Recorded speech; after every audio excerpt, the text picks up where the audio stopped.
Santo, justo e compassivo, és Deus triuno, excelso Criador.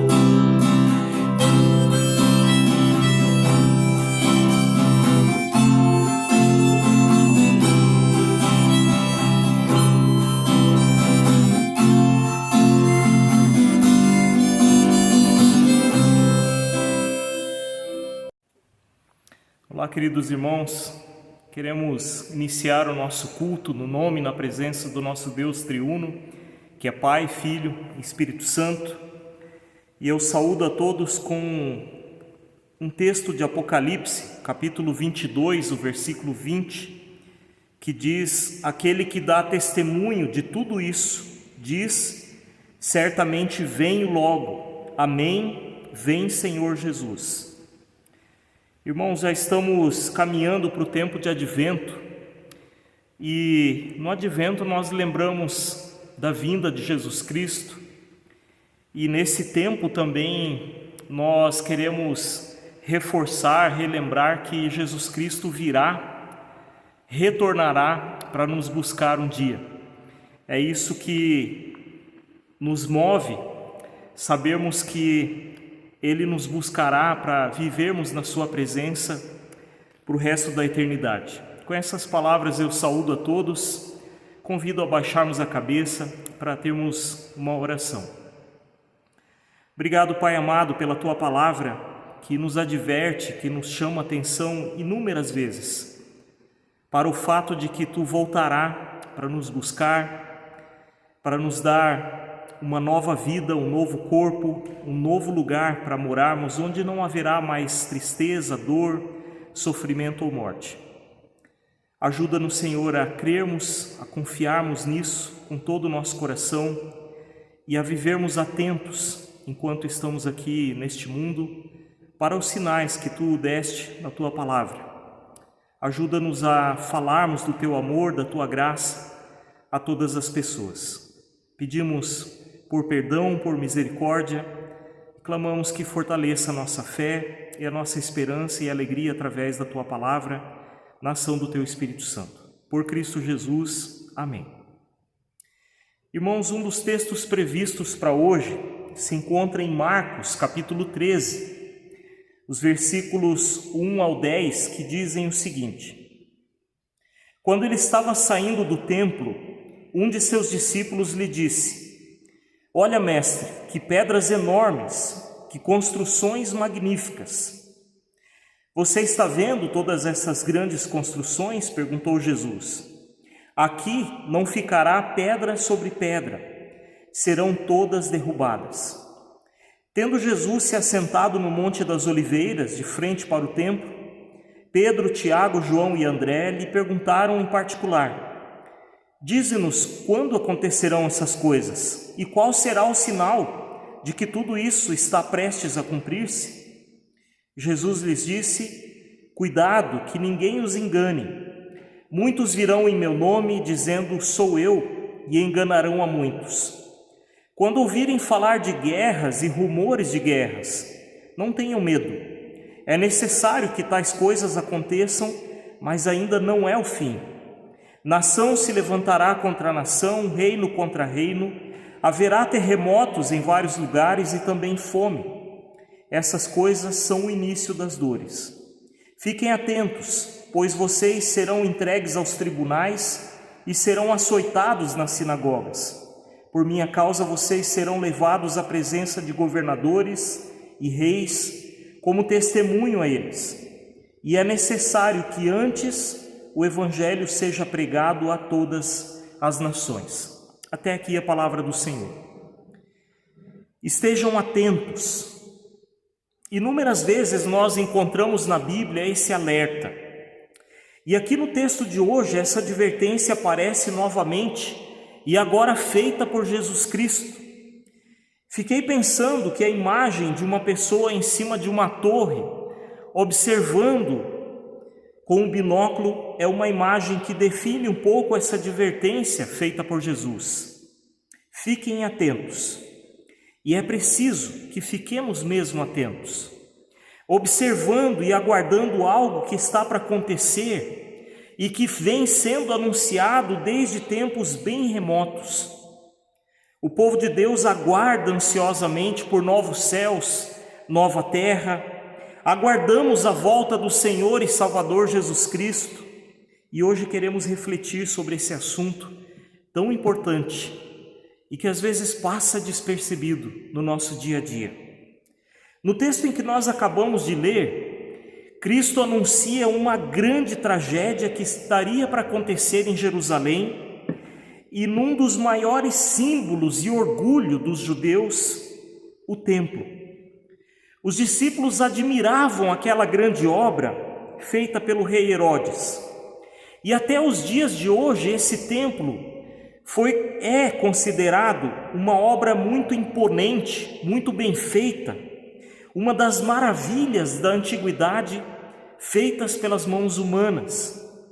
E esse templo em especial era muito bem arquitetado, com pedras enormes, bem cortadas e trabalhadas. Houve um historiador chamado Flávio Joséfo, que viveu nesse tempo, da destruição do templo. E ele escreveu que algumas pedras do templo chegavam a medir 11 metros, quase 4 metros de altura e 5 de largura.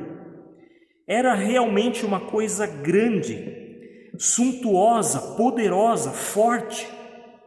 E esse templo chamava a atenção de todas as pessoas por causa disso, que iam a Jerusalém, e não foi diferente com os discípulos.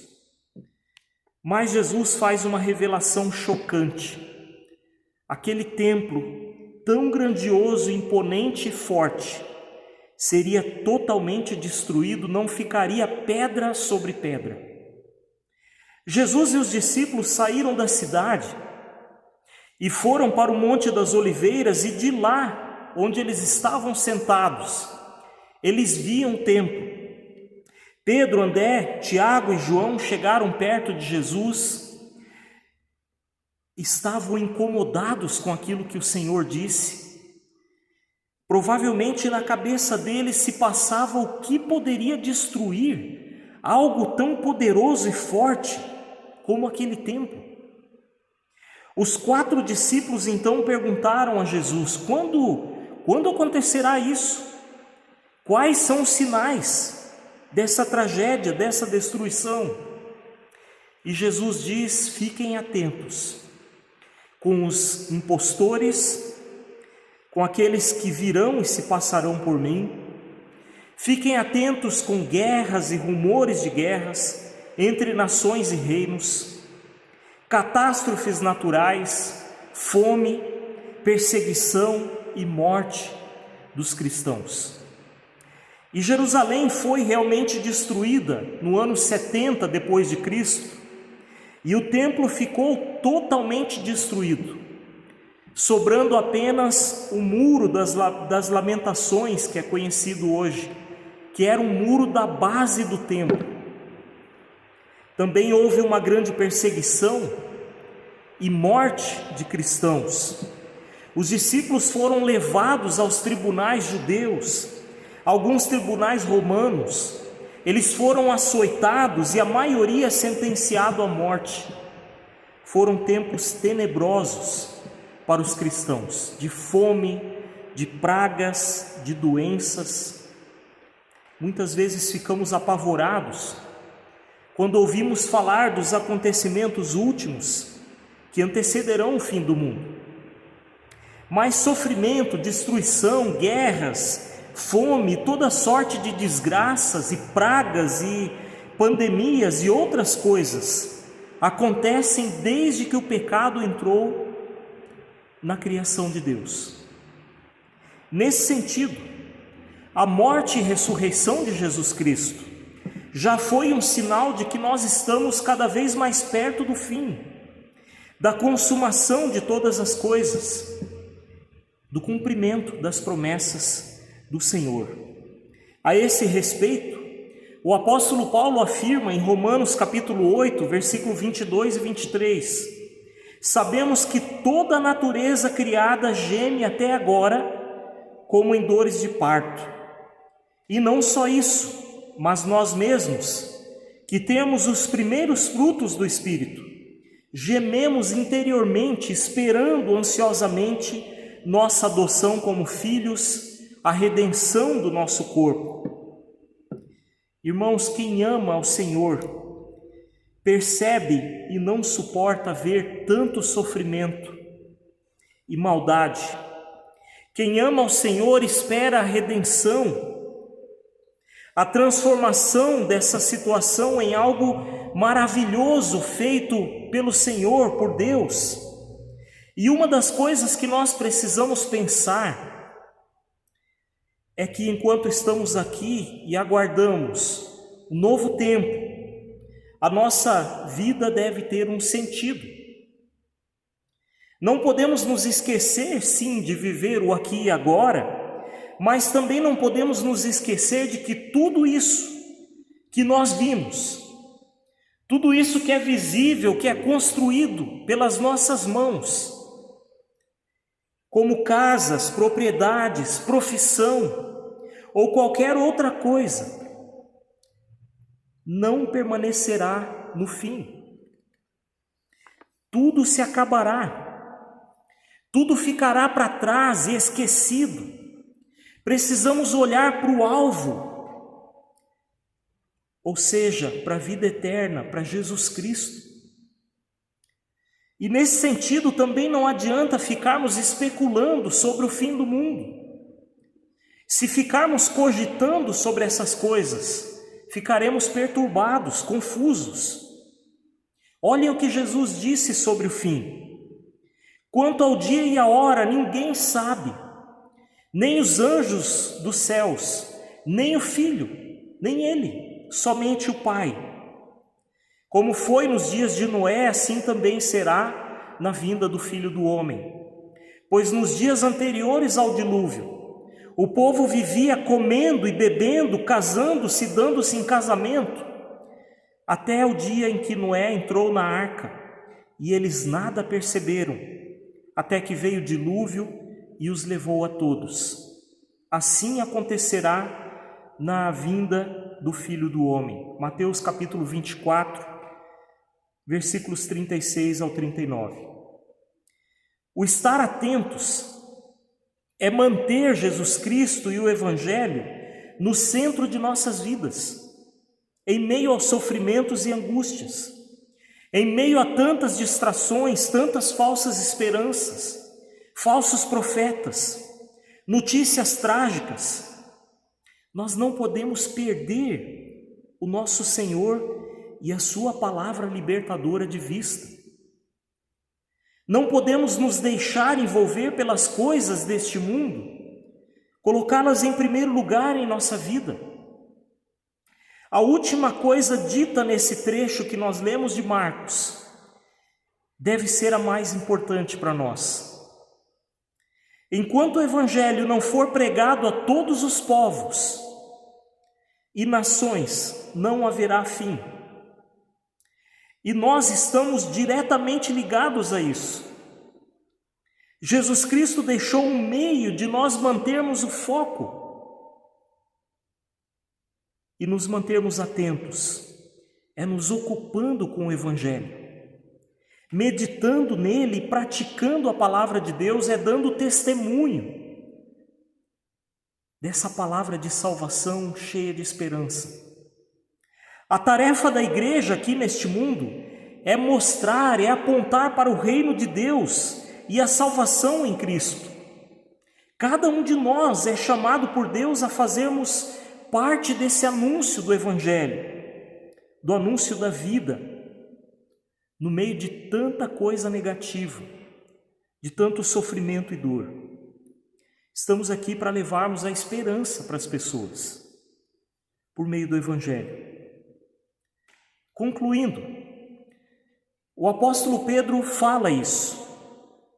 O Senhor não demora em cumprir a sua promessa, como julgam alguns. Pelo contrário, Ele é paciente com vocês, não querendo que ninguém se perca, mas que todos cheguem ao arrependimento. O dia do Senhor, porém, virá como um ladrão. Os céus desaparecerão, um grande estrondo, os elementos serão desfeitos pelo calor, e a terra e tudo que nela há será desnudada. Visto que tudo será assim desfeito, que tipo de pessoas é necessário que vocês sejam? Vivam de maneira santa e piedosa, esperando o dia de Deus e apressando a sua vinda. Naquele dia os céus serão desfeitos pelo fogo e os elementos se derreterão pelo calor. 2 Pedro capítulo 3, versículos 9 ao 12. Pedro diz um pouco adiante, no versículo 18: cresçam, porém, na graça e no conhecimento do nosso Salvador e Senhor Jesus Cristo. A Ele seja a glória para todos sempre. Amém.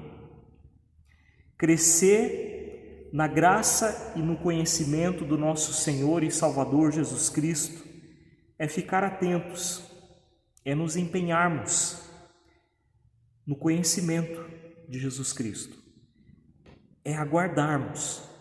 Assim nós aguardamos, nos envolvendo, servindo ao Senhor através da sua palavra, através do nosso testemunho. Pensemos nisso, fiquemos atentos e nos preparemos para a volta do nosso Senhor e Salvador Jesus Cristo. Amém. Eu convido a baixarmos a cabeça e termos uma oração final.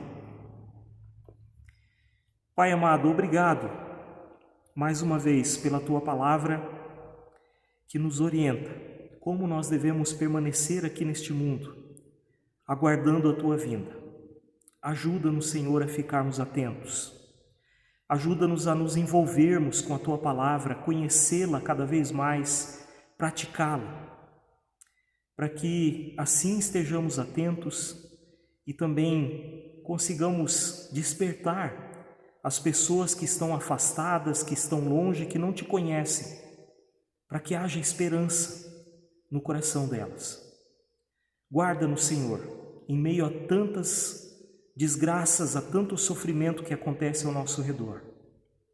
Clamamos, Senhor, pelas vidas das pessoas que estão próximas de nós, das que estão longe, que sofrem por algum motivo. Clamamos pela vida da Rosália, da Cristiane, da Lucélia. Pedimos que as abençoe no tratamento delas, também minha tia Elisângela. Dê força, dê ânimo, dê esperança. Clamamos, Senhor, pela vida da Dona Rita, para que o tratamento dela surta efeito e ela fique boa também. Pedimos por tantas famílias que estão abatidas e tristes por terem perdido alguém nessa pandemia ou em qualquer outra situação. Conforte cada um, Senhor, com a Tua palavra de esperança. Envolva-nos, Senhor, no Teu amor, na Tua graça, e ajuda-nos a vivermos o Teu Evangelho, amando uns aos outros, cuidando uns dos outros. Tudo isso nós entregamos nas Tuas mãos. E aquilo que não conseguimos lembrar e expressar com as nossas palavras, queremos incluir na oração que Tu nos ensinou. Pai nosso que está no céu, santificado seja o Teu nome. Venha o Teu reino, seja feita a Tua vontade, assim na terra como no céu. O pão nosso de cada dia nos dá hoje, perdoa-nos as nossas dívidas, assim como nós também perdoamos aos nossos devedores, e não nos deixes cair em tentação, mas livra-nos do mal. Pois Teu é o reino, o poder e a glória para sempre. Amém. Que a bênção do Deus Pai, Filho e Espírito Santo esteja sobre cada um. Fiquemos na presença do Senhor e o sirvamos com alegria e dedicação. Amém.